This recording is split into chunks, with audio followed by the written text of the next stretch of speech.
है जगदीप धनखड़, है ना, कैसे उनका चुनाव हुआ अगस्त 2022 पहले वेंकैया नायडू थे, उनका कार्यकाल पूरा होने के पहले ही कैसे जो चुनाव है वह करा लिए गए, कैसे इनका बेसिकली जो वोट सिस्टम है वह कैसे होगा, कैसे काउंटिंग होती है, कैसे दोनों सांसद जो है वह इनके इलेक्टोरल सिस्टम में शामिल होंगे, कैसे इलेक्टोरल सिस्टम बनेगा, और जो यहाँ का निर्वाचक मंडल है वो राष्ट्रपति के निर्वाचक मंडल से कैसे भिन्न है। और अगर हम बात करेंगे अमेरिका के राष्ट्रपति की, उपराष्ट्रपति की, तो चूंकि हमने ये पद अमेरिका से लिया तो समझेंगे कि क्या आखिर अमेरिका के उपराष्ट्रपति के साथ जो तुलना है वह होती है। इन सभी मुद्दों पर हम आज के सेशन में बात करेंगे, ठीक है। तो राष्ट्रपति की शक्तियां बहुत ज्यादा लंबा चैप्टर था, है ना वो, क्योंकि उसमें आप काफी सारी चीजों को पढ़ते हैं। अब उपराष्ट्रपति का पद चूंकि ये कहा जाता है कि बेसिकली एक सुपरफ्लूअस हाइनेस की तरह है, सुपरफ्लूअस दैट मींस कि मोर देन इज वांटेड है, जिसकी आवश्यकता ना हो। तो अगर वाइस प्रेसिडेंट का जो पद है उसकी आवश्यकता नहीं है, देन हमने संविधान में क्यों रखा है, हम इन सभी मुद्दों पर भी बात करेंगे, ठीक है। तो देखो उपराष्ट्रपति के बारे में हम पढ़ने वाले हैं, वाइस प्रेसिडेंट के बारे में पढ़ने वाले हैं। ये टेलीग्राम चैनल का लिंक है बच्चों, मंजू पीडब्ल्यू यूपीएससी वाला, है ना, या तो आप यहां से सर्च कर लो मंजू पीडब्ल्यू यूपीएससी वाला, यहां से करोगे तो आपको टेलीग्राम चैनल मिल जाएगा, उसको ज्वाइन कर लेना, या फिर आप इसको स्कैन कर लो, स्कैन करके भी आप ज्वाइन कर सकते हो। तो ये आपके नोट्स एंड पीडीएफ के लिए, क्लास इन्फॉर्मेशन के लिए होगा, ठीक है। चलो केंद्र सरकार में हमने राष्ट्रपति को पढ़ लिया, अब हम यहाँ पर आज बात करने वाले हैं वाइस प्रेसिडेंट की, ठीक है। चलो सबसे पहले शुरुआत हम करेंगे हमारे आखिर कौन कौन से उपराष्ट्रपति जो है रहे। पहले उपराष्ट्रपति की हम बात करेंगे तो ये कौन थे, सर्वपल्ली राधाकृष्णन, डॉक्टर सर्वपल्ली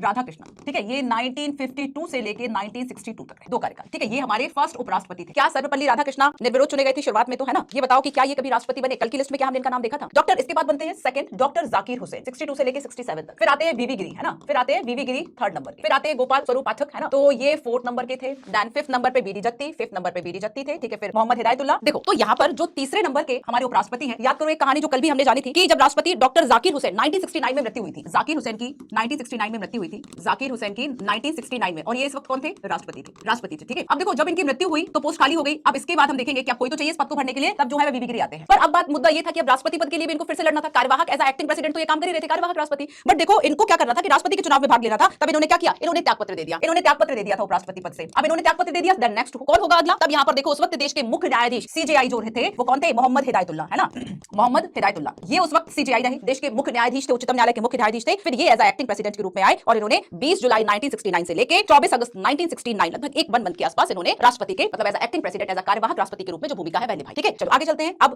श्री आर वेंकटरमन की बात करेंगे, 84 से 87 रहे, ये 7th थे, ठीक है। फिर 8 रहे डॉक्टर शंकर दयाल शर्मा, 87 से लेके 92 रहे। फिर देखो नेक्स्ट रहे के आर नारायण, 1992 से 97 तक, है ना। फिर के आर नारायण यहाँ पर हमारे 1 2 3 4 5 6 7 8, है ना, ये 9 थे। देन 10th कृष्णकांत, श्री कृष्णकांत 97 से 2002। देन फिर भरत सिंह शेखावत, है ना, जो कि 11th नंबर के थे। और फिर हामिद अंसारी, और ये 2007 से लेके 17 रहे, ये 10 ईयर रहे, और ये 12th नंबर के थे। और उसके बाद फिर 30 नंबर पर लास्ट थे, 30 नंबर पर थे वेंकैया नायडू जी, जो 17 से लेके 22 तक। अब देखो बच्चों एक बात यहाँ पे ध्यान देने की है कि ये 30 नंबर के हमारे थे और इनका जो कार्यकाल है वो 17 से लेके 22 था। अब 22 में भी कब, तो चूंकि 10 अगस्त 2022 इनका जो कार्यकाल है वो समाप्त होना था। अब इनके कार्यकाल समाप्त होने के पूर्व चूंकि ये कहा जाता है कि जैसे उपराष्ट्रपति का कार्यकाल समाप्त हो उसके 60 दिन पहले ही चुनाव हो जाने चाहिए। 60 दिन पहले चुनाव आवश्यक है नए उपराष्ट्रपति के, ठीक है। नए उपराष्ट्रपति के जो चुनाव है वो 60 दिन पहले आवश्यक है। और ऐसे में हम देखेंगे कि जो नेक्स्ट उपराष्ट्रपति हमारे चुने गए, कहीं गलती से अगर राष्ट्रपति निकल गया हो, है ना, तो उसको माइंड मत करना, हम उपराष्ट्रपति को ही पढ़ रहे हैं अभी। तो यहाँ पर 60 दिन पहले बेसिकली हमने देखा कि जो चुनाव है वह आवश्यक है। और फिर हमने देखा कि एनडीए के उम्मीदवार जो हमारे, फोटो नहीं बना सकती, केवल यहाँ लिख देती हूँ कि जो हमारे 14th जो वाइस प्रेसिडेंट थे, है मतलब 14 जो हमारे वाइस प्रेसिडेंट है, ठीक है, जगदीप धनखड़, ठीक है। देखो 14 अब इनका जो चुनाव है, इनके विपक्ष में कौन था, मार्गरेट तलवार, है ना, इनके विपक्ष में थी। तो यहाँ पर हम देखें कि एनडीए के उम्मीदवार थे। लेकिन राज्यसभा का आपको उपराष्ट्रपति बनने के लिए, आगे हम योग्यता की बात करेंगे, उपराष्ट्रपति पद के लिए तो आपको राज्यसभा के सदस्य की मतलब योग्य होना चाहिए कि आप राज्यसभा सदस्य चुने जाए, है ना। योग्यता का क्या माना कि वो संविधान में तो परिभाषित नहीं है, बस राज्यसभा की जो हरता है वह रहते हो, ऐसा इसमें कहा गया। जैसे कि राष्ट्रपति के बारे में है कि वह लोकसभा के सदस्य बनने की योग्यता रखते हो, ठीक है। तो यहाँ पर जगदीप धनखड़, तो यहाँ पर देखो कि जब इनका कार्यकाल पूरा 60 दिनों के भीतर चुनाव हुआ, और यहाँ पर कुल वोट की हम बात करेंगे कि जो टोटल वोट कैसे पड़े थे। अच्छा खैर आगे समझा देती हूँ, ठीक है। तो वर्तमान में हमारे जो वाइस प्रेसिडेंट है वह कौन है, वह है श्री जगदीप धनखड़। आप वाइस प्रेसिडेंट ऑफ इंडिया आप साइट खोलिएगा ऑफिशियली इंडियन गवर्नमेंट की आप साइट खोलिएगा बच्चों, आपको मिल जाएगा, ठीक है। तो श्री जगदीप धनखड़, वहीं से मैंने बाकी फॉर्मर जो वाइस प्रेसिडेंट है उनको भी रखा। तो बेसिकली देखो कि जो वाइस प्रेसिडेंट का पद है ना वो बड़ा ही इंपॉर्टेंट है। अब देखो क्यों इंपॉर्टेंट है, उपराष्ट्रपति क्या भूमिका है, संविधान में कहां-कहां वर्णन है, वाइस प्रेसिडेंट, ठीक है। देखो अगर हम ये कहें कि पहला तो हमारा जो संवैधानिक प्रमुख है, संवैधानिक अधिकारी है, वो तो राष्ट्रपति थे। दूसरा प्रमुख संवैधानिक जो अधिकारी है, दूसरे प्रमुख जो संवैधानिक अधिकारी है वह कौन होंगे, उपराष्ट्रपति होंगे। और जब हम ये गिनेंगे ना कि सेकंड इंपॉर्टेंट पर्सन कौन है देश में, तो प्रेसिडेंट के बाद उपराष्ट्रपति का जो नाम है वह आएगा। तो देश का दूसरा सर्वोच्च पद है, देश का दूसरा सर्वोच्च पद है ना, या संवैधानिक लिख लो कि संवैधानिक रूप से दूसरा महत्वपूर्ण अगर कोई अधिकारी है इस देश में तो ये सेकंड नंबर पर आएंगे, वाइस प्रेसिडेंट, ठीक है। और अच्छा एक बात और याद रखो कि हम अगर इस पद की बात करें तो हमने ये पद जो है कहां से लिया, तो उपराष्ट्रपति का पद हमने अमेरिका के उपराष्ट्रपति की तर्ज पर लिया, अमेरिका की तर्ज पर मतलब अमेरिका की जो वाइस प्रेसिडेंट का पद है, कुछ हमारे यहाँ जो वाइस प्रेसिडेंट है उनका भी पद है। इन दोनों में जानते हो केवल एक ही अंतर है। हम आगे देखेंगे कि उपराष्ट्रपति राष्ट्रपति की वैकेंसी में कार्य करेंगे, लेकिन वो पूरी जो समय बचा है वो पूरे समय के दौरान नहीं करेंगे, बल्कि जब तक नेक्स्ट राष्ट्रपति का चुनाव नहीं हो जाता तब तक उसमें एज एक्टिंग प्रेसिडेंट, एज कार्यवाहक राष्ट्रपति काम करेंगे। बट अमेरिका में क्या है कि अमेरिका में जो उपराष्ट्रपति चुना गया वो पूरी शेष अवधि वही गुजार देगा, मतलब वही अब एक्टिंग प्रेसिडेंट नहीं है, वो बनने प्रेसिडेंट, ठीक है। ये वहां पे एक अंतर जो है वह है, जो कि हम लास्ट में देखेंगे। तो यहाँ पर देखो कि आखिर सबसे इंपॉर्टेंट है कि जो निर्वाचन है वह कैसे होता है, उपराष्ट्रपति का जो निर्वाचन है वह कैसे होगा, है ना, निर्वाचन जो है आखिर वह कैसे होगा हम उसको समझते हैं। चलिए तो उपराष्ट्रपति जैसे कि हमने देखा था आर्टिकल 52 क्या कह रहा था, आर्टिकल 52 हमने लास्ट देखा था जिसमें कहा कि भारत का राष्ट्रपति होगा, है ना। आर्टिकल 52 थोड़ा सा साथ साथ में पुराना भी रिवाइज करते जाओ। तो आर्टिकल 52 कहता है कि देश का राष्ट्रपति होगा और 63 कहता है कि देश का उपराष्ट्रपति होगा, भारत का एक उपराष्ट्रपति होगा, ऐसा कहता है आर्टिकल 63। ठीक है, ऐसा कहता है आर्टिकल 63। अब निर्वाचन कैसे होगा, तो देखो निर्वाचन में मेन जो हमें पढ़ना है पद्धति और सारी चीजें लगभग वही है जो कि राष्ट्रपति के बारे में है। जैसे कि हमने बात की थी कि निर्वाचन की जो रीति होगी वह कैसी होगी, प्रोपोर्शनल रिप्रेजेंटेशन, आनुपातिक प्रतिनिधित्व, और इसका सिंगल ट्रांसफरेबल वोट सिस्टम, एकल मत हस्तांतरणीय प्रणाली, एकल मत हस्तांतरणीय, बात वही है, मतलब पद्धति वही है, एकल मत हस्तांतरणीय पद्धति जो लास्ट हमने देखी थी। और हमने जाना था लास्ट कि इसमें 3 बातें शामिल है ना। इसमें कौन कौन सी 3 बातें शामिल है, कल राष्ट्रपति के निर्वाचन की पद्धति में हमने जाना था कि जो वोट है वह प्राथमिकता के आधार पर दिया जाएगा। जो वोट है वह कैसे दिया जाएगा, प्राथमिकता के आधार पर, मतलब 1, 2, 3 और 4। सेकंड हमने कहा था कि जो गणना है वह कई चरणों में होगी, कई चरणों में काउंटिंग होगी, गणना होगी, किसको मत मिले किसको नहीं, और विजयी वही होगा जिसको कि एक कोटा मिल गया हो जो कि वैध हो। ये 3 बातें हमने इसमें पढ़ी थी, है ना। सो अब जो निर्वाचन है, अनुच्छेद 66 कहता है कि निर्वाचन मंडल में संसद के दोनों सदनों के सदस्य होंगे। अब यहाँ पर एक बात जानने के योग्य है कि आखिर राष्ट्र सेम वही पद्धति है, वही सारी चीजें जो राष्ट्रपति के लिए हमने अपनाई, तो अंतर क्या है, अंतर को पढ़ते हैं पहले, है ना। तो निर्वाचन की पद्धति तो हमने यहाँ पर देखी। तो देखो राष्ट्रपति से निर्वाचन में अंतर, तो मेन आपको डिफरेंस पढ़ना कि सारी चीजें वही हैं, पद्धति वही है, बट मेन जो अंतर है आखिर वह क्या है। तो देखो जब इलेक्टोरल जो कॉलेज हमने देखा था राष्ट्रपति का, आपको पता है ना, याद है कुछ कि ये जो इलेक्टोरल कॉलेज बना था बच्चों, इस कॉलेज में मनोनीत सदस्य शामिल नहीं थे। जो ये निर्वाचक मंडल बना था राष्ट्रपति का, लेकिन उपराष्ट्रपति के लिए जो बनेगा ना उसमें मनोनीत सदस्य शामिल होंगे। ठीक है, तो देखो उपराष्ट्रपति का जब चुनाव होगा, उपराष्ट्रपति के चुनाव हेतु जो इस तरह से देखो उपराष्ट्रपति का चुनाव कैसे होगा भाई, इनडायरेक्ट तरीका, अप्रत्यक्ष, जैसे कि राष्ट्रपति के लिए अपनाया जाता है अप्रत्यक्ष रीति से, अप्रत्यक्ष विधि से, है ना, अप्रत्यक्ष जो है रीति से चुनाव होगा। इलेक्टोरल कॉलेज जो है वह बनाया जाएगा, एक निर्वाचक मंडल की बात यहाँ पे की गई है। सो बेसिकली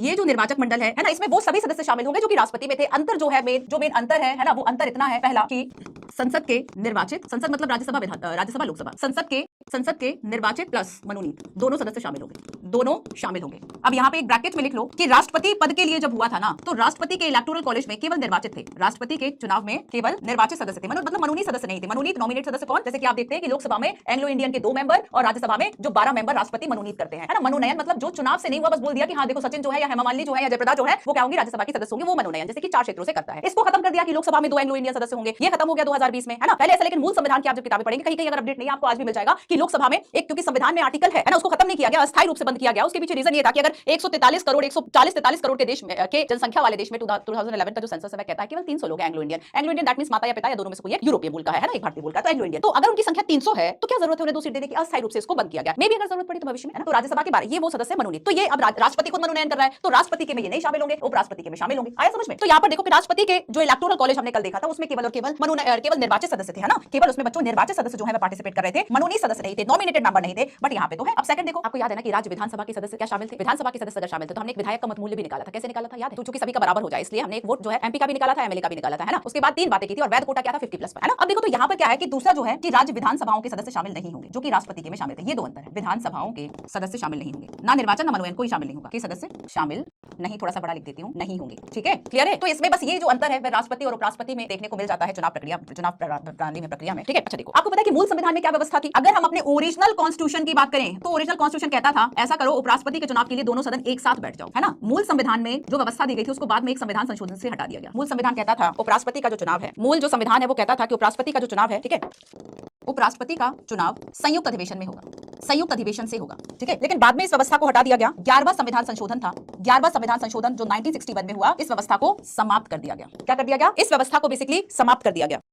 नेक्स्ट देखो, तो हमने देखा कि आनुपातिक प्रतिनिधित्व पद्धति के आधार पर अब जो चुनाव है वह होता है ना, आनुपातिक जो पद्धति है उसके आधार पर चुनाव होगा। हम कुछ योग्यताओं की बात करें कि योग्यता क्या क्या होगी, कि वो न्यूनतम जो है 35 वर्ष की आयु हो, न्यूनतम 35 वर्ष की आयु हो। और राज्यसभा, ये थोड़ा सा हाईलाइट करने वाली बात है कि राज्यसभा का सदस्य बनने की योग्यता रखते हो। अब यहाँ पर भी जैसे कि हमने राष्ट्रपति के बारे में बात की थी, तुलनात्मक हमेशा पढ़ना है। राष्ट्रपति के लिए क्या था कि भाई लोकसभा के सदस्य बनने की पात्रता रखते हो, तो राष्ट्रपति के लिए था कि भाई लोकसभा का सदस्य बनने की पात्रता रखते हो। बट अगर हम उपराष्ट्रपति की बात करेंगे तो उपराष्ट्रपति के लिए क्या जरूरी है, उपराष्ट्रपति के लिए जरूरी है, ठीक है, कि वह बेसिकली राज्यसभा के सदस्य बनने की योग्यता रखते हो। और यहाँ पे लाभ की पद की जो बात है वह भी की गई है। ठीक है, अब देखो थोड़ी सी शपथ और कार्यकाल की बात कर ले। तो शपथ क्या है कि राष्ट्रपति के द्वारा संविधान के प्रति सच्ची श्रद्धा रखेंगे, पद और कर्तव्य का निष्ठापूर्वक निर्वहन करेंगे। पद ग्रहण की बात करेंगे तो 5 वर्ष तक, है ना, 5 ईयर जो है इनका ये टर्म होगा, 5 ईयर इनका टर्म होगा। लेकिन ये इसके पहले भी जो त्यागपत्र है वह दे सकते हैं। अब देखो बस 22 वर्ष हो गया कि राष्ट्रपति उपराष्ट्रपति को त्यागपत्र दे रहे थे और इन्हें त्यागपत्र देना है उपराष्ट्रपति को, तो ये राष्ट्रपति को त्यागपत्र दे देंगे। राष्ट्रपति को त्यागपत्र देके अपने पद और कर्तव्यों से आजाद हो सकते हैं। ठीक है, ये इनका कार्यकाल। पद से रिक्ति की हमने बात की कि राष्ट्रपति को संबोधित करते हुए त्यागपत्र दे दे या फिर इनको हटाया जा सकता है, ठीक है। हटाया कैसे जा सकता है वो प्रोसेस मैं आपको भी बताऊंगी, अलग से समझाऊंगी। इनको हटाने की बात है ना कि राज्यसभा में न्यूनतम 14 दिन की पूर्व सूचना पर हटाया जाए इनको। तो पहले निर्वाचन की कुछ और बातें हैं उसको भी समझ लो। ठीक है, कि देखो हमने लास्ट देखा कि जैसे कि उपराष्ट्रपति का जो चुनाव हुआ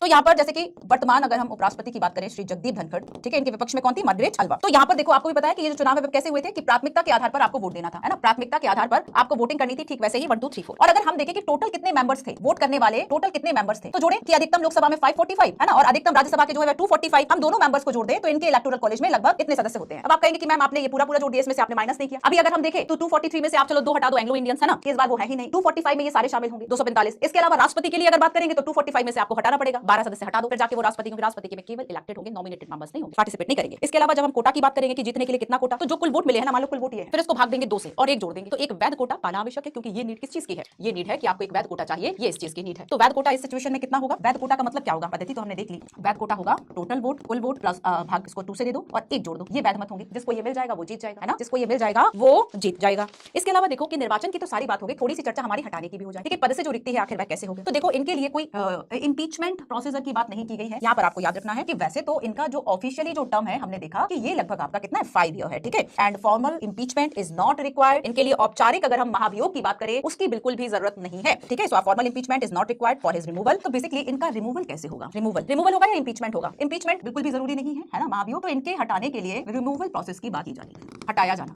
ठीक है। तो पहली बात अगर ये आए कि संविधान में महाभियोग की बात की गई है, नो नो, है ना, तो रिमूवल के लिए औपचारिक महाभियोग की आवश्यकता नहीं, औपचारिक महाभियोग की आवश्यकता नहीं।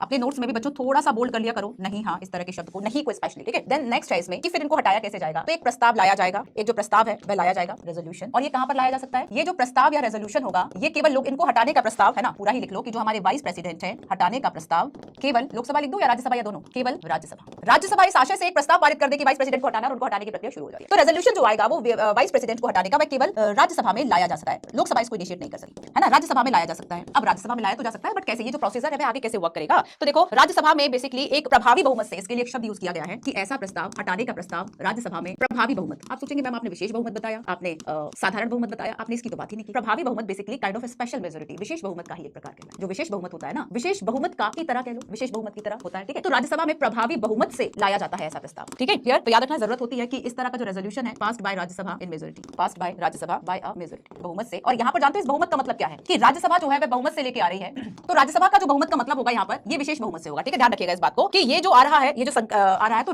ऐसा प्रस्ताव राज्यसभा विशेष बहुमत से पारित करेगी। क्या लोकसभा की कोई भूमिका है? विशेष बहुमत, ऐसा प्रस्ताव विशेष बहुमत से पारित करेगी, तब पारित माना जाएगा, पारित से हटाया हुआ माना जाएगा। बट लोकसभा की क्या भूमिका है? तो लोकसभा के लिए जानते हो क्या वर्ड लिखा है? कि लोकसभा बस अग्रीड हो, agreed that means simple majority, simple majority. इसमें यह कहा कि लोकसभा की सहमति आवश्यक है, और लोकसभा की सहमति का मतलब है लोकसभा की सहमति, और यहाँ पे ये सहमति का मतलब है साधारण बहुमत से सहमति। अब यहाँ विशेष बहुमत नहीं चाहिए, यहाँ पे क्या चाहिए बच्चों? साधारण बहुमत चाहिए। तो ये हटाने का प्रोसीजर है, ठीक है। लेकिन याद रखना कि एटलीस्ट हटाने का जो ये प्रस्ताव है 14 डे बिफोर नोटिस देना पड़ता है, 14 दिन पहले जो सूचना है, प्योर नोटिस, प्योर पूर्व सूचना पर है, इसको जो है लाया जा सकता है। और अगर हम शुरुआत की बात करें कि इस तरह का जो संकल्प है वह केवल राज्यसभा में लाया जा सकता है, ये बात आपको याद रखनी है ना, कि ये जो प्रस्ताव है केवल राज्यसभा में। अगर ये कहीं लिखा हो कि वाइस प्रेसिडेंट को हटाने के लिए, अब देखो जैसे मैं आपको 2-3 सेंटेंस बताती हूँ, आपको समझ जाओगे उसमें गलत क्या है सही क्या है। एक बार फिर देख लो कि यहाँ पे औपचारिक महाभियोग की आवश्यकता नहीं होती, बल्कि एक सिंपल रिमूवल जो एक प्रस्ताव लाया जाएगा, इनको रिमूवल का, इनको हटाने का प्रस्ताव उसके द्वारा ही, और ऐसा प्रस्ताव राज्यसभा में लाया जाएगा। ऐसा प्रस्ताव राज्यसभा में जो लाया जाएगा है ना, वो विशेष या प्रभावी बहुमत जो कि स्पेशल मेजॉरिटी का ही एक प्रकार है। तो ये बेसिकली मेजॉरिटी से प्रभावित होना चाहिए। राज्यसभा में विशेष बहुमत से पारित, और लोकसभा में केवल अग्रीड वर्ड लिखा है कि राज्यसभा, देखो इसमें लिखा हुआ है कि बेसिकली ऐसा जो रेजोल्यूशन है pass by majority of Lok Sabha, but agreed by majority Rajya Sabha के लिए एंड अग्रीड बाय लोकसभा। मतलब अग्रीड के लिए ये कहा गया कि केवल सहमति जरूरी, ऐसा नहीं है कि लोकसभा में जाएगा, लोकसभा में भी जाएगा, बट साधारण तरीके से या सामान्य सहमति से, साधारण बहुमत से अगर लोकसभा इसको मान ले, है ना, विशेष बहुमत नहीं चाहिए इसमें लोकसभा का, क्लियर। तो ये बेसिकली है। अच्छा, योग्यता की अब हम बात करेंगे, हटाया जाना तो हो गया। अच्छा, योग्यता की हमारी कुछ चर्चा हो चुकी है ना, कि लाभ का पद ना धारण करता हो। इसके अलावा हम देखेंगे कि 20 प्रस्तावक 20 अनुमोदक और 15,000 रुपए आरबीआई में इनको भी जमा करने पड़ेंगे। राष्ट्रपति के मैं याद करूं 50 प्रस्तावक 50 अनुमोदक, है ना, 50 प्रस्ताव करे, 50 लोग अप्रूवल करें, अनुमोदन करें, और उसके बाद वो 15,000 रुपए की राशि कहां जमा कर रहे थे? आरबीआई में। अगर आपको कुल वैध मत का नहीं मिल रहा था ये कोटा, तो जमानत राशि आपकी जब्त हो गई थी, है ना। ठीक ऐसा ही इसमें है कि, लेकिन हाँ, इसमें ये जो संख्या है वो काफी कम है, 20 प्रस्तावक अनुमोदक है, और यहाँ पे आरबीआई के पास आपको भी एक जो जमानत राशि है बेसिकली वो जमानत राशि वहां पे भी आपको जमा करानी होगी, 15,000 रुपए आरबीआई में, ठीक है, आरबीआई में, एसबीआई मत लिख लेना। चलिए, तो रिमूवल का हो गया। अब देखो कुछ सेवा शर्तों की बात। अच्छा, पहले उपराष्ट्रपति के कार्य देखो। उपराष्ट्रपति के जो मेन कार्य है वे क्या होंगे? 64 65 64 कहता है कि राज्यसभा के पदेन सभापति होंगे, है ना, पदेन सभापति एक्स ऑफिशियो। एक्स ऑफिशियो मतलब आप देखेंगे कि, ठीक है, एक्स ऑफिशियो मतलब जब आप एक पद पर रहते हुए दूसरे पद के अधिकारी हो गए, ठीक है, जैसे कि हमारे पापा के पापा हैं, दादाजी हो गए, ठीक है, तो जो भी होंगे वो वही दादा कहलाएंगे। तो यहाँ पर क्या हो गया कि बेसिकली जैसे कि, अच्छा, मॉनेटरी पॉलिसी आप देखेंगे, मॉनेटरी पॉलिसी आपने कौन में सुना होगा, तो वहां पे आप देखो कि मौद्रिक समिति जो बनती है, जो मॉनेटरी कमेटी होती है, उसके चेयरपर्सन कौन होते हैं? तो जो आरबीआई के गवर्नर होंगे वो होंगे, तो वो एक्स ऑफिशियो होंगे। मतलब जो भी उस पद पर, जैसे कि नीति आयोग का अध्यक्ष कौन होगा? जो पीएम है वो अध्यक्ष होंगे। जो पीएम योजना आयोग का अध्यक्ष कौन होता था? तो जो पीएम होते थे वो अध्यक्ष होते थे। तो यहाँ पर क्या कि एक पद पर रहते हुए आप दूसरे पद के अधिकारी हो जाते हैं, बस वही बात है। तो उपराष्ट्रपति एक्स ऑफिशियो सबसे महत्वपूर्ण जो भूमिका है ना, कि एक पदेन के रूप में राज्यसभा के सभापति, इनको जो वेतन मिलेगा, शपथ लेंगे, उसी रूप में लेंगे, है ना। राज्यसभा के सभापति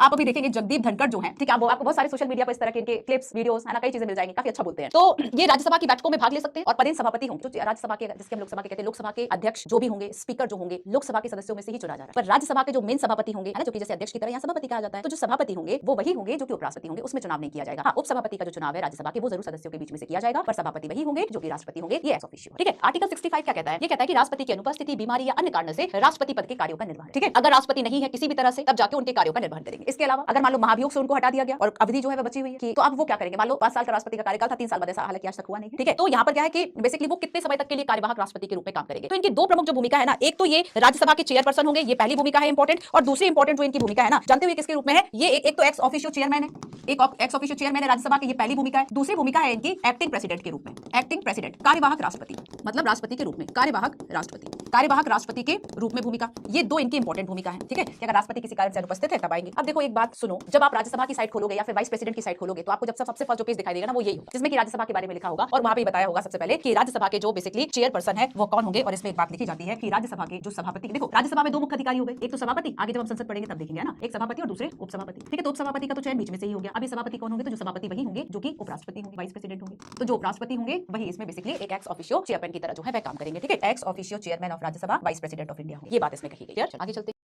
क्वेश्चन देखो, क्वेश्चन है राज्यसभा के सभापति 2013 में पूछा गया। राज्यसभा के सभापति तथा उपसभापति उस सदन के सदस्य नहीं होंगे। अच्छा, ये बात सभापति के बारे में तो चलो समझ में आती है, सदन के सदस्य के लिए योग्यता तो रखनी ही होती है ना, कि अगर जो उपराष्ट्रपति है अगर वो राज्यसभा के सभापति होंगे, उपराष्ट्रपति के लिए एक योग्यता के लिए एक शर्त रखी गई है, वही व्यक्ति योग्य होगा जो कि उम्र इतनी होगी और राज्यसभा के सदस्य बनने की योग्यता रखता होगा। तो सदस्य हो ना हो योग्यता जरूर रखे, है ना, ध्यान रखना, सदस्य हो ना हो योग्यता जरूर रखे। तो राज्यसभा का सभापति व उपसभापति उस सदन के सदस्य नहीं, उपसभापति तो उसी सदन के सदस्य होंगे, उनके बीच में से ही चयन हो रहा है। जब राष्ट्रपति के, जबकि राष्ट्रपति के निर्वाचन में संसद के दोनों सदनों के मनोनीत सदस्यों को मतदान का कोई अधिकार नहीं है, उनको उपराष्ट्रपति के निर्वाचन में मतदान का अधिकार होता है। टफ है ये, हमने जो पढ़ा उसी में से था, है ना। तो ये बात बिल्कुल सही है। हमने क्या देखा था कि मेन एक जो अंतर ये मिल जाता है कि जो नॉमिनेटेड मेंबर, अच्छा अगर मैं यहाँ पे ये कह दूं आपसे कि राज्य विधानमंडल के भी नॉमिनेटेड जो मेंबर्स है, राज्य विधानमंडल के भी जो मनोनीत सदस्य है वो उपराष्ट्रपति के निर्वाचक मंडल का हिस्सा होंगे, वो गलत हो जाएगा ना, गलत, क्योंकि राज्य विधानमंडल के तो जो लोग हैं, जो वहां के सदस्य, वो पार्टिसिपेट ही नहीं करते। तो उपराष्ट्रपति के चयन में केवल भूमिका संसद के सदस्यों की, है ना। तो यहाँ पे क्या है कि नॉमिनेटेड मेंबर्स जो है, ठीक है, ये प्रेसिडेंट में नहीं थे, प्रेसिडेंट के इलेक्टोरल में नहीं थे, बट वाइस प्रेसिडेंट के इलेक्टोरल कॉलेज में होते हैं, ठीक है। क्लियर? आंसर क्या हो गया? तो आपने जो पढ़ा उससे बन गया। कुछ शक्तियों की हम बात कर लें, है ना, कुछ शक्तियों की बात करते हैं। सेवा शर्तें, अच्छा पहले ये देख लो, सेवा शर्तें क्या है? उपराष्ट्रपति संसद या राज्य विधानमंडल के किसी भी सदन का सदस्य नहीं होगा। यदि ऐसा सदस्य उपराष्ट्रपति चुन लिया गया तो यह मान लिया जाएगा कि उसने सदस्यता त्याग दी है। अगर मान लो कोई सदस्य ऐसा है जो कि किसी पद पर है, कहीं पे मंत्री मिनिस्टर है मान लीजिए, अगर वो उपराष्ट्रपति चुन लिया जाए तो ऐसा स्वतः मान लिया जाता है कि वो बेसिकली उसने वो जो उसका पहला पद था वो छोड़ चुका है, वो अब केवल उपराष्ट्रपति के रूप में काम कर रहे हैं, ठीक है। अच्छा, पदरिक्ति की बात कर लेते हैं। लाभ के पद की चर्चा कर चुके, पदरिक्ति की पूर्ति की हमने बात की कि अगर निर्वाचन कार्यकाल पूर्ण होने से पहले ही हो जाए, कार्यकाल पूर्ण होने के पहले की बात कही गई। और यहाँ पे आकस्मिक रूप से अगर रिक्ति हो जाए अगर अचानक से, तो 6 माह के समय सीमा का वर्णन नहीं है। हालांकि कहीं कहीं आपको 60 डेज का मिल जाता है कि लगभग 60 दिन पहले जो चुनाव है वह हो जाने चाहिए, 60 दिन पहले। अब जैसे कि राष्ट्रपति पद के लिए क्या था कि 6 महीने पहले जो चुनाव है वह हो जाने चाहिए, वह आवश्यक होंगे, है ना। तो यहाँ पर 6 माह की जो समय सीमा जो राष्ट्रपति के लिए थी वो उपराष्ट्रपति के लिए नहीं है, ठीक है। अगर पदरिक्त होता है तो कौन उपराष्ट्रपति के रूप में कार्य करेगा, इसका भी संविधान में कोई वर्णन नहीं है। अगर राष्ट्रपति के रूप में, अगर राष्ट्रपति जो है वह नहीं है तब उपराष्ट्रपति है, उपराष्ट्रपति नहीं है सीजीआई है, सीजीआई नहीं है कोई और वरिष्ठ न्यायाधीश है। पर अगर उपराष्ट्रपति नहीं है, अगर उपराष्ट्रपति नहीं है तब अब कौन होगा, वो उसकी कोई बात नहीं की जाती है, इसकी कोई जो बात है वह नहीं की गई है, ठीक है। तो ये कुछ सेवा शर्तें और इन सब की बात थी। इसके अलावा देखो इनके कार्यों को देखते हुए बेसिकली एक वर्ड जो है वह इनके लिए यूज किया जाता है, ठीक है। एक जो वर्ड है वह यूज किया जाता है कि देखो भूमिका तो बस हमने यही दो देखी, इसके अलावा ये कहा जाता है कि बेसिकली हिज सुपरफ्लुअस हाइनेस, क्या कहा जाता है? हिज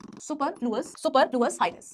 आपको पता है कि इसका हिंदी में भी यही शब्द लिखा हुआ है, बस हिंदी कर लो आप, हिज सुपरफ्लुअस हाइनेस। ये वर्ड वाइस प्रेसिडेंट के लिए यूज किया जाता है। आपको पता है सुपरफ्लुअस वर्ड का मीनिंग क्या होता है? इसका मतलब होता है नॉट नीडेड या नॉट वांटेड, या अतिरिक्त तरह की, मतलब नॉट नीडेड। अब ऐसा क्यों कहा जाता है वाइस प्रेसिडेंट को? इसलिए कहा जाता है क्योंकि संविधान ने कोई महत्वपूर्ण भूमिका नहीं दी। दूसरे नंबर का सर्वोच्च हमारा संवैधानिक पदाधिकारी है, पर संविधान ने महत्वपूर्ण भूमिका नहीं दी, महत्वपूर्ण भूमिका नहीं दी, एक्स्ट्रा की तरह देखा जाता है, मोर देन इज वांटेड, है ना। तो विशेष कार्य नहीं सौंपे, बस केवल निरंतरता के लिए। और ये निरंतरता किस चीज की है? किसकी क्वांटिटी बनी रहे? Acting president. तो एक चीजों को केवल निरंतर के रखने के लिए, निरंतरता हेतु केवल वाइस प्रेसिडेंट है क्या? केवल निरंतरता के लिए है। तो आपने कार्यवाहक रूप में, कार्यवाहक राष्ट्रपति के रूप में भूमिका की यहाँ पे बात की, ठीक है। तो यहाँ पर एक सुपरफ्लुअस हाइनेस के रूप में देखा जाता है। इसके अलावा देखो भारत और यूएस की बात करते हैं कि हमने ये जो पद है वह बेसिकली कहां से लिया है? अमेरिका से लिया है, ठीक है। अमेरिका में जो पद है वो हमने लिया और क्षमता के अनुरूप हमने कोई काम नहीं सौंपा, इसलिए कुछ लोग इन्हें सुपरफ्लुअस हाइनेस जो है वह कहते हैं। और साथ ही हम देखेंगे कि ये जो पद है वह हमने अमेरिका के उपराष्ट्रपति की तर्ज पर ही बनाया है, बट एक मुख्य अंतर दोनों में मिल जाता है। वो मुख्य अंतर देखो क्या है कि जैसे कि हमारे यहाँ उपराष्ट्रपति केवल एक्टिंग प्रेसिडेंट के रूप में काम कर रहा है, कार्यवाहक राष्ट्रपति के रूप में। ये अवधि को पूर्ण नहीं करेगा, ये केवल कुछ समय के लिए रहेंगे जब तक नए राष्ट्रपति नहीं आ जाते, कुछ समय हेतु। बट अमेरिका में मेन ये है कि राष्ट्रपति के बाद जो भी समय बचा है, पूर्ण समय या कार्यकाल, वो उपराष्ट्रपति ही रहेंगे। अब नया चुनाव नहीं होगा 5 साल के पहले, 4 साल के पहले। बाकी राष्ट्रपति तो 4 वर्ष के लिए चुने जाते हैं, है ना। तो अगर राष्ट्रपति मान लीजिए नहीं है, 2 साल का भी समय बचा, 1.5 साल का समय बचा, तो वहां पे जो उपराष्ट्रपति है वह अब आगे 1.5-2 साल जो है वह एज राष्ट्रपति एक्ट करेंगे, ठीक है। तो अमेरिकी उपराष्ट्रपति अगर पद पर आसीन हो जाए, राष्ट्रपति ना हो, तो अपने पूर्ववर्ती के शेष कार्यकाल के लिए पद पर रहेंगे, पूरा कार्यकाल। और हमारे यहाँ क्या है कि नए राष्ट्रपति के पद ग्रहण करने तक, नए राष्ट्रपति के पद ग्रहण करने पर मात्र एक कार्यवाहक राष्ट्रपति, एक एक्टिव, बस यही एक मुख्य अंतर है, यही एक मुख्य अंतर है इसमें, ठीक है। क्लियर है। शक्तियों की सारी बात होगी, फिर भी कुछ आर्टिकल्स मैं आपको बता देती हूं, जैसे कि 64 कहता है। 64 आर्टिकल क्या कह रहा है? आर्टिकल 64 कह रहा है कि राज्यसभा के पदेन सभापति के रूप में कार्य करेंगे, लोकसभा अध्यक्ष के समान उनकी शक्तियां होंगी, जैसे कि लोकसभा अध्यक्ष को लोकसभा में लेके इनको यहाँ पे होंगी। वह अमेरिकी उपराष्ट्रपति के समान ही कार्य करेंगे जो अमेरिकी विधायिका के ऊपरी सदन सीनेट में अध्यक्ष के बतौर काम करते हैं। राष्ट्रपति के रूप में कार्यकाल कार्य करेंगे, ये 65 है कि अगर राष्ट्रपति की मृत्यु हो गई, उनको हटाया गया, रिक्त हो गया, 6 महीने तक की अवधि के लिए कार्यवाहक राष्ट्रपति के रूप में कार्य करेंगे, जब तक कि नए राष्ट्रपति का निर्वाचन नहीं हो जाए। अब आप सोचेंगे कि 6 माह इनके लिए नहीं लिखा है कि 6 माह तक के लिए ये कार्यवाहक राष्ट्रपति, ये लिखा है कि राष्ट्रपति का चुनाव 6 माह के भीतर हो जाना चाहिए, इससे इनकी जो अवधि है वह जोड़ दी गई, ठीक है। क्लियर है। चलिए बाकी सारी चीजों को हम पढ़ चुके, एक बार जल्दी जल्दी देखते हैं हमने क्या पढ़ा है उपराष्ट्रपति को लेकर। तो सबसे पहले तो हमने जाना है ना कि आर्टिकल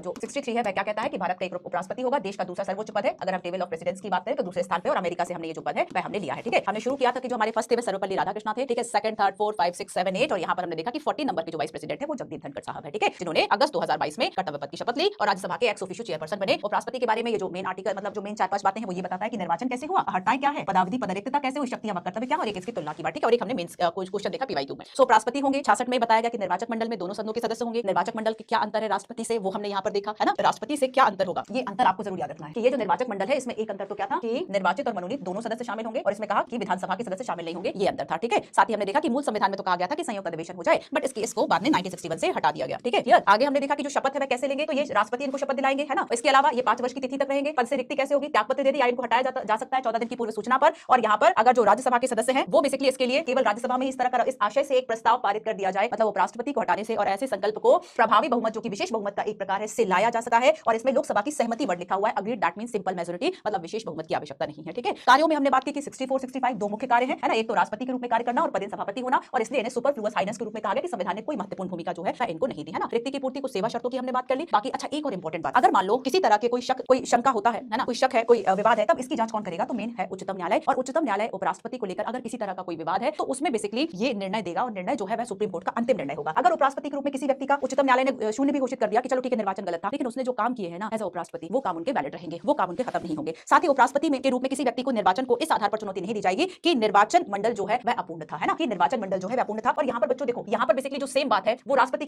के लिए भी थी, है ना। यहाँ पर हमने जो सेम बात पढ़ी थी कि राष्ट्रपति के को जो चुनौती दी जा सकती है वो इस आधार पर नहीं दे सकते आप कि बेसिकली निर्वाचक मंडल जो है वह अपूर्ण है ना, इस आधार पर आप जो चुनौती है वह नहीं दे सकते। साथ ही अब तक 4 उपराष्ट्रपति निर्विरोध जो है वह चुने गए हैं, ठीक है। ये 4 राष्ट्रपति के मैं आपको जो नाम है वह बता देती हूँ, जैसे कि हमारे जो पहले थे डॉक्टर एस राधाकृष्णन, 2 साल रहे, निर्विरोध वो हो गए थे। इसके अलावा एम हिदायतुल्लाह एंड फिर शंकर दयाल शर्मा, ठीक है। अब आप सोचेंगे 4 लोग कैसे हुए, अब तक 4 मतलब 2 कार्यकाल के दौरान तो ही एस राधाकृष्णन रहे, हम चाहे तो ये कह सकते हैं केवल 3 लोग अब तक जो है वह निर्विरोध चुने गए, बाकी सबके विपक्ष में कोई ना कोई था, जैसे कि जगदीप धनखड़ के विपक्ष में मार्गरेट अल्वा थी, ठीक है, जिन्हें 182 वोट मिले थे और जगदीप धनखड़ को 528 जो वोट है वह मिले थे, ठीक है। क्लियर है। चलो बाकी पात्रता और पद से हटाया जाना ये सब आप पढ़ चुके हैं, पद से कैसे हटाया जाएगा, है ना, तुलना की हमने बात कर ली। तो ये था बच्चों हमारा आज का क्लास, आई होप आपको समझ में आया होगा, छोटा सा था, जल्दी से पढ़ लो, नोट्स बना लो, राष्ट्रपति को याद कर लो, राष्ट्रपति के जो शक्तियां थी, कार्य थे वो बड़े इंपॉर्टेंट है, तो उन सभी को भी पढ़ते रहिए, कंटीन्यूअसली बच्चों क्लासेस देखते रहिए। हम पूरी कोशिश करेंगे कि पॉलिटी स्पेशल वीक आपके लिए लाया जाए और आपको 6 दिन जो 6 टॉपिक्स है